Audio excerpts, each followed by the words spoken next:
Okay, once again welcome each one of you. तो हमने ये 6 ट्रांसफॉर्मेशन देखे हैं अब तक।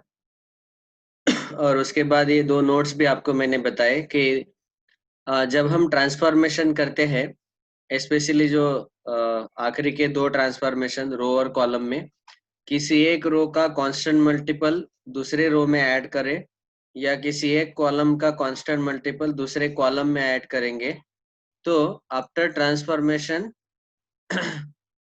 यहाँ पे आर आई रो जो है, आर आई मतलब जिसका कांस्टेंट मल्टीपल ले रहे हैं वो रो सेम रहता है, उसमें कोई चेंज नहीं होता। चेंज खाली कौन से रो में होता है? जो एरो के लेफ्ट में रहता है। ठीक है, उसी रो में चेंज होगा या उसी कॉलम में चेंज होगा। दूसरा नोट हमने देखा कि after elementary transformation matrix obtained is said to B equivalent to the original matrix. Transformation करने के बाद जो मैट्रिक्स मिलता है उसका वैल्यू जो है वो अलग रहेगा, लेकिन वो इक्विवेलेंट बोला गया। वो एग्जैक्टली इक्वल नहीं रहेगा, वो इक्विवेलेंट रहेगा। ठीक है, तो इक्विवेलेंट के लिए हम ये सिंबल यूज करते हैं, यहाँ पे जैसे दिखाया है ए इक्विवेलेंट ऐसे। अभी देखो कुछ एग्जांपल दिए हैं, सॉल्व एग्जांपल। पहला एग्जांपल है, if A is equal to matrix is given as 1 0 -1 3 and we have to do the transformation. अभी कौन सा ट्रांसफॉर्मेशन पूछा गया है इसमें? Apply the transformation R1 interchange R2। तो रो 1 और रो 2 इंटरचेंज करना है। तो इसमें टोटल कितने रो है? 2 ही रोज है। पहले रो में एलिमेंट्स है 1 0, रो मतलब हॉरिजॉन्टल, ओके, आडवी रेखा। और रो 2 जो है ये R2। ठीक है, -1 3 ये 2 एलिमेंट है, इनको हमें इंटरचेंज करना है। तो क्या होगा? सॉल्यूशन में लिखो, given matrix A is equal to 1 0 -1 3 R1 interchange R2 gives, क्या मिलेगा? ये -1 3 जो दूसरा रो है वो पहले रो की जगह ऊपर चला जाएगा -1 3, और पहला रो जो है 1 0 वो नीचे आ जाएगा दूसरे रो की जगह। बस हो गया, ए इक्विवेलेंट ए मैट्रिक्स। जो चेंज किया वो चेंज यहाँ पे लिख लिया। समझ में आया? एग्जाम्पल 2 देखो। अभी मैट्रिक्स ए है 1 0 2 2 3 4। इसमें ट्रांसफॉर्मेशन अप्लाई करना है C1, मतलब क्या है? C1 ही चेंज होगा, दूसरा कोई कॉलम चेंज नहीं होगा। C2 और C3 वैसे का वैसे ही रहेगा। अभी C1 में क्या चेंज करना है? C1 में C3 का कांस्टेंट मल्टीपल ऐड करना है। तो C1 + 2 टाइम्स C3। तो यहाँ पहले सॉल्यूशन में देखो, मैट्रिक्स एज इट इज लिख लिया। C1 interchange, C1 sorry interchange नहीं, C1 को चेंज करना है सच दैट C1 + 2 C3। तो इसका आंसर क्या मिलेगा? तो सबसे पहले C2 और C3 एज इट इज लिख लो, 0 3 2 4, उसमें तो कोई चेंज नहीं होने वाला।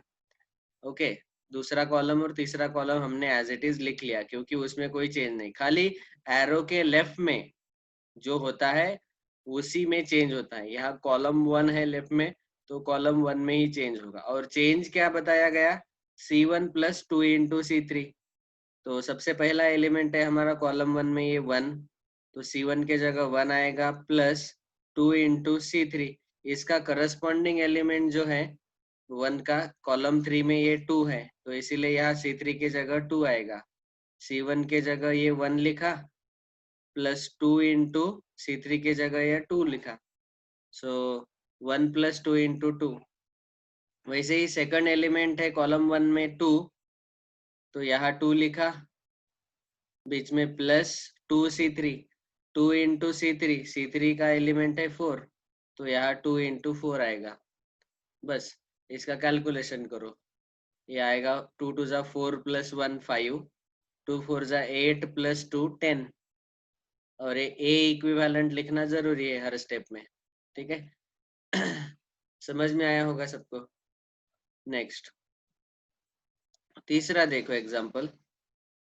पहले हमें R1 इंटरचेंज R2 करना है, मतलब पहला रो और दूसरा रो पूरा इंटरचेंज करो, एंड देन वो करने के बाद एंड देन C1 चेंज करना है, कॉलम C1 को C1 + 2 C3 on matrix A.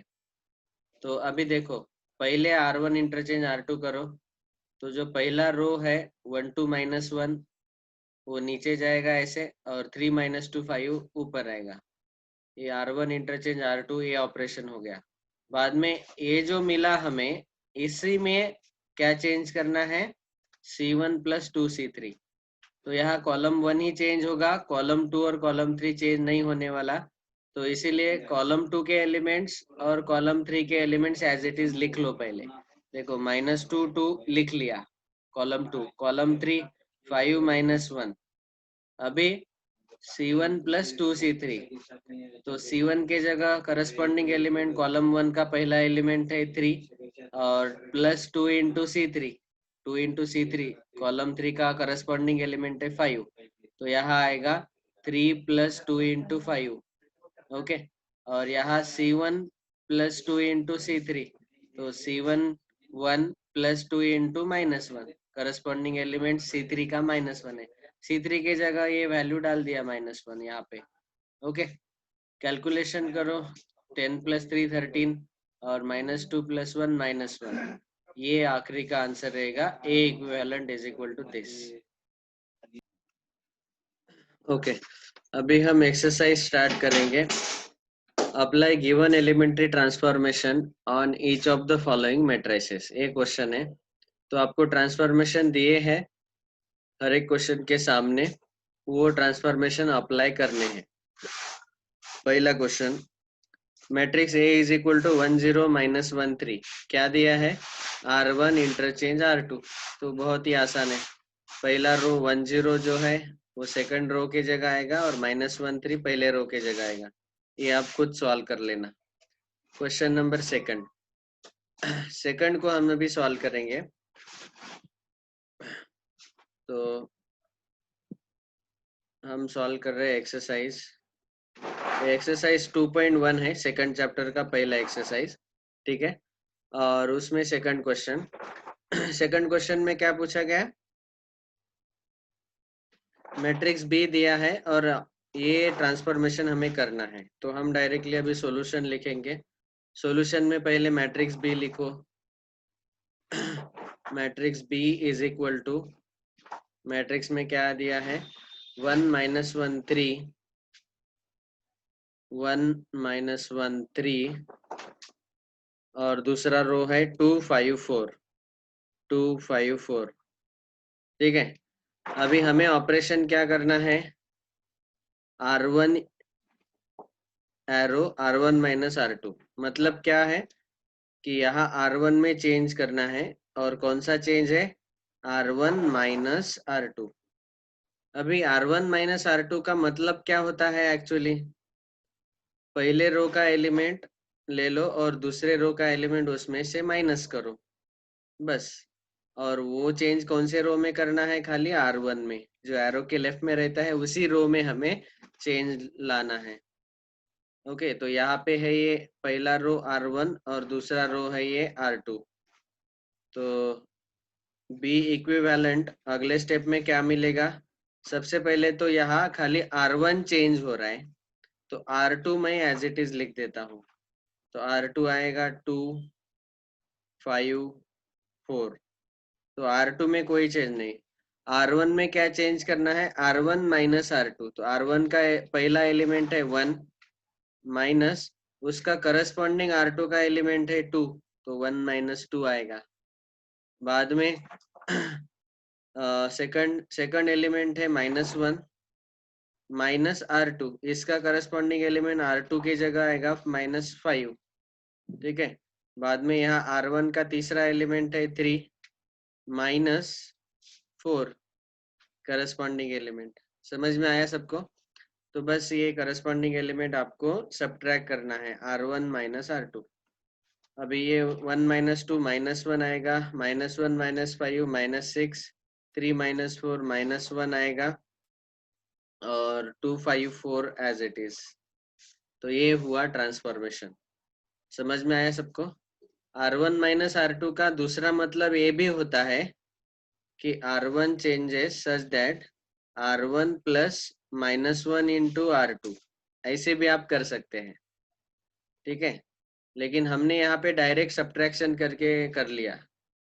ऐसे करेंगे तो 2 स्टेप करने, अभी इसको बी इक्विवेलेंट लिखेंगे तो यही आंसर आएगा, एक्चुअली यही आंसर मिलेगा आपको। ठीक है, तो इन दोनों में कोई फर्क नहीं है, R1 माइनस R2 और R1 प्लस -1 इंटू R2। ठीक है ये हुआ हमारा सेकंड क्वेश्चन। थर्ड क्वेश्चन देखो, थर्ड क्वेश्चन में मैट्रिक्स ए दिया है और मैट्रिक्स बी दिया है, और दोनों में ये इंटरचेंज करने हैं, और नीचे पूछा है व्हाट डू यू ऑब्जर्व। ये चेंज करने के बाद क्या दिख रहा है आपको, तो हम चेक करेंगे चेंज करने के बाद क्या हो रहा है। So question number 3 solution. तो आंसर में पहले पहला जो मैट्रिक्स दिया है मैट्रिक्स ए, उसको लिखो। Matrix A is equal to 5 4 1 3। इसमें चेंज क्या बोला गया, C1 interchange C2, column 1 interchange with column 2। तो यहाँ पे ए इक्विवेलेंट क्या मिलेगा बोलो। पहला कॉलम ये है C1, दूसरा कॉलम ये C2, तो दूसरा कॉलम 4 3 यहाँ पे आएगा और पहला कॉलम C1 यहाँ पे चला जाएगा। ये हुआ पहला चेंज। अभी दूसरा मैट्रिक्स बी दिया हुआ है, सो also matrix B is given as B is equal to 3 1 4 5 3 1 4 5। ठीक है, इसमें चेंज क्या करना है, R1 interchange R2, R1 interchange R2। अभी रो 1 और रो 2 इंटरचेंज करेंगे तो B इक्विवेलेंट क्या मिलेगा, पहला रो जो है 3 1 वो कहाँ पे जाएगा, नीचे। ओके, 3 1 रो 2 के जगह, और 4 5 रो 2 है, सेकंड रो है, ए R1 है, ए R2 है, इनको इंटरचेंज करो। 3 1 नीचे आएगा, 4 5 ऊपर जाएगा।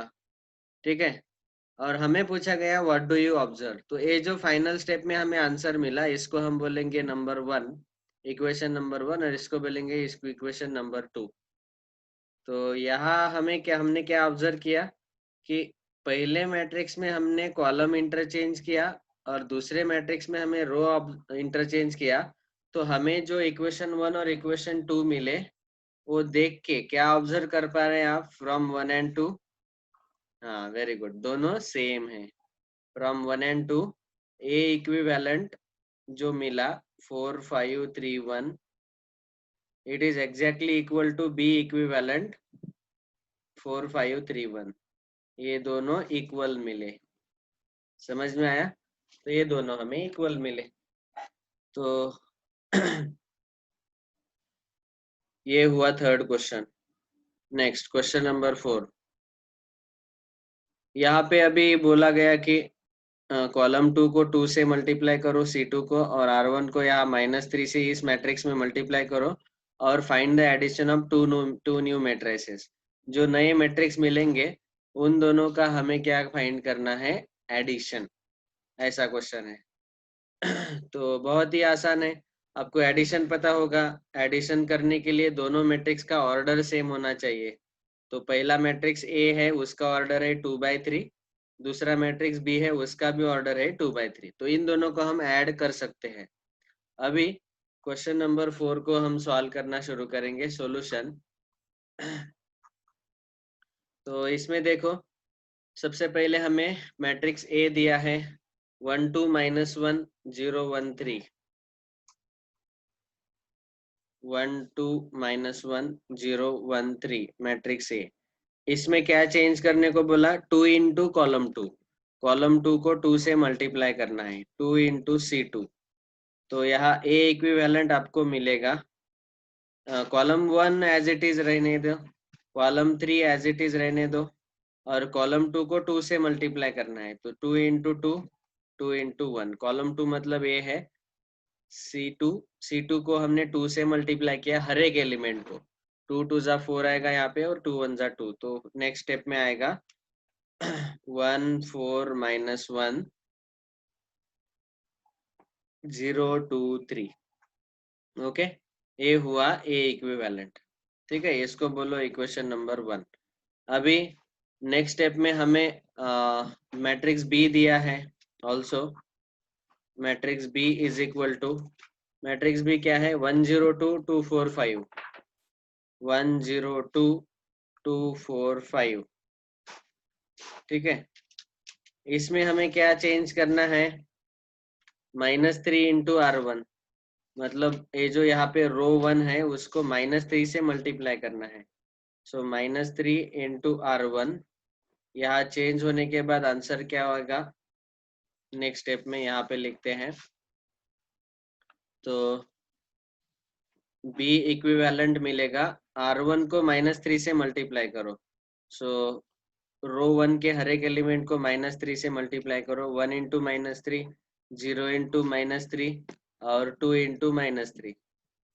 समझा सब लोगों को? या तो आप पहले -3 लिखो और मल्टीप्लाई करो, मल्टीप्लीकेशन आप कैसे भी लिखो, उसे कोई फर्क नहीं पड़ता। और ये second row as it is रहेगा, क्योंकि सेकंड रो में कोई चेंज नहीं हो रहा है, तो 2 4 5 एज इट इज। अभी -3 आएगा, 0 और -6, और नीचे सेकंड रो में आएगा 2 4 5। ठीक है, इसको बोलो इक्वेशन नंबर 2। अभी इन दोनों का हमें क्या करना है, एडिशन। क्वेश्चन में क्या बोला गया कि जो find the addition of 2 new matrices, दो नए मैट्रिक्स मिले उन दोनों का हमें एडिशन लेना है। सो नाउ 1 + 2, इक्वेशन 1 मतलब ये मैट्रिक्स मिला, तो उसका वो मैट्रिक्स है 1 4 -1, और दूसरा है 0 2 3। इसके साथ एडिशन लेना है दूसरे मैट्रिक्स का। ये मैट्रिक्स कौन सा है, -3 0 -6 2 4 5। अभी एडिशन ले लो। तो एडिशन लेते वक्त हम क्या करते हैं, करस्पॉन्डिंग एलिमेंट्स ऐड करते हैं, आपको पता है ना। तो यहाँ 1 के साथ -3 ऐड होगा, 4 के साथ 0 ऐड होगा, -1 के साथ -6 ऐड होगा, बाद में यहाँ 0 के साथ 2, 2 के साथ 4 और 3 के साथ 5 ऐड होगा। तो एडिशन में लिखता हूँ 1 + -3, दूसरा एलिमेंट आएगा 4 + 0, तीसरा आएगा -1 + -6, 0 + 2, यहाँ 2 + 4 और 3 + 5। करस्पॉन्डिंग एलिमेंट्स हम ऐड करते हैं। अभी ऐड करने के बाद ये फाइनल आंसर लिखो, -2 4 -7 2 6 8। Okay, so this is our answer of addition. Addition करने के बाद ये आंसर हमें मिल गया। समझ में आया सबको? Next question number 5। Matrix A दिया है, इसमें R3 को 3 से मल्टीप्लाई करो पहले, और उसके बाद C3 + 2C2 करो। ओके, तो ये वाला क्वेश्चन आप खुद सॉल्व कर लो, ये होमवर्क। 6th वाला क्वेश्चन जो है, अच्छा ठीक है, नीचे 6th वाला क्वेश्चन भी सॉल्व करना है आप खुद। और उसके बाद what do you conclude from example 5 and example 6। Example 5 और 6 में इन ये 2 स्टेप करने के बाद आप क्या कंक्लूड करेंगे वो भी बताना है। ठीक है, हम ले लेते हैं क्वेश्चन 5 एंड 6, तो कंक्लूजन भी आपको पता चल जाएगा। तो अभी पहले क्वेश्चन नंबर 5 सॉल्व करेंगे। क्वेश्चन 5 में क्या बोला गया, मैट्रिक्स ए दिया है, पहला ऑपरेशन करना है 3 × R3, तो 3 × R3। सो सबसे पहले मैट्रिक्स ए लिखो, सॉल्यूशन। मैट्रिक्स ए हम लिखेंगे 1 - 1 3, 1 - 1 3, पहला रो। दूसरा रो है 2 1 0, तीसरा रो है 3 3 1। ओके, अभी ऑपरेशन क्या करने को बोला, 3 × R3, 3 × R3। तो रो 3 जो है ये आपको पता है, पहला रो R1, दूसरा रो R2, तीसरा रो R3। कॉलम 1 पहला ये है, कॉलम 2 और कॉलम 3। ठीक है, पहले हमें R3 को 3 से मल्टीप्लाई करना है, तो A इक्विवेलेंट हमें मिलेगा नेक्स्ट स्टेप में। पहले तो यहाँ पे तीसरा रो ही चेंज होगा, तो पहला और दूसरा रो एज इट इज लिख दो, 1 - 1 3 2 1 0, और इसको 3 से मल्टीप्लाई करो हर एक एलिमेंट को। यहाँ आएगा 3 3 = 9, 3 3 = 9, 3 1 = 3। मैंने डायरेक्ट लिख लिया। ये हुआ 5th क्वेश्चन का पहला स्टेप। अभी सेकंड स्टेप बोला कि C3 प्लस 2C2, तो यहाँ याद रखना है अगला ऑपरेशन जब आप करते हैं C3 प्लस 2C2, तो यहाँ कौन सा कॉलम चेंज होगा? C3 चेंज होगा। जो पहला दिया रहता है वही चेंज होता है, प्लस के पहले, एडिशन के पहले जो है वही चेंज होगा। तो C3 चेंज होगा खाली, और C2 में कोई चेंज नहीं रहेगा।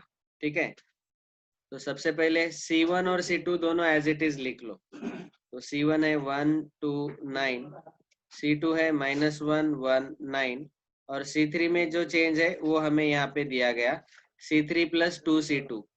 तो C3 का पहला एलिमेंट है 3, सो 3 प्लस 2 इंटू C2 का पहला एलिमेंट है -1, तो यहाँ -1।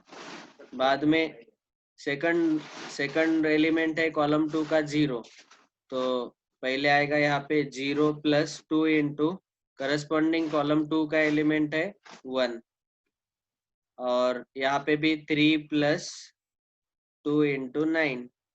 ओके, ये करस्पॉन्डिंग एलिमेंट्स है। तो फाइनल आंसर यहाँ पे आएगा आपका ए इक्विवेलेंट।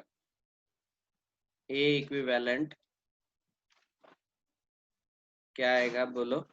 पहला कॉलम 1 2 9, दूसरा कॉलम -1 1 9, तीसरा कॉलम देखो ये 3 प्लस 2 इंटू -1 -2 है, सो 3 -2 +1 आएगा। 0 प्लस 2 इंटू 1, तो ये 2 आएगा। 9 2 18 प्लस 3, 18 प्लस 3 21। ठीक है, तो ए आया फिफ्थ क्वेश्चन का आंसर। अभी सिक्स्थ क्वेश्चन को सॉल्व करेंगे। सिक्स्थ क्वेश्चन में हमें मैट्रिक्स ए दिया है। देखो आप देखेंगे कि मैट्रिक्स ए जो है वो सेम ही है जो फिफ्थ क्वेश्चन में था, उसमें कोई चेंज नहीं, लेकिन ऑपरेशन का सीक्वेंस बदल दिया।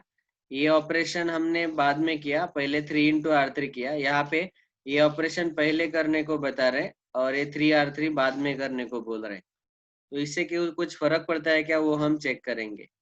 ठीक है, तो मैट्रिक्स ए फिर से वही है हमारा 1 -1 3 2 1 0 3 3 1।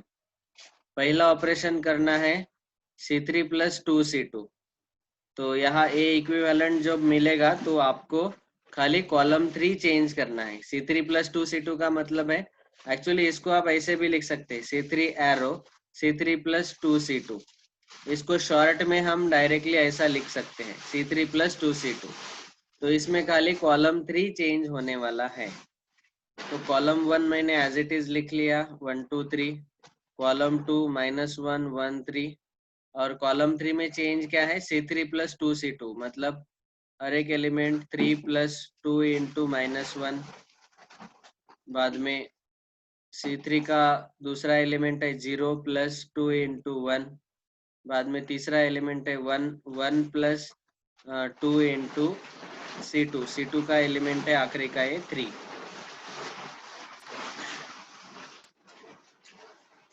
तो यहाँ पे ए इक्विवेलेंट हमें मिलेगा,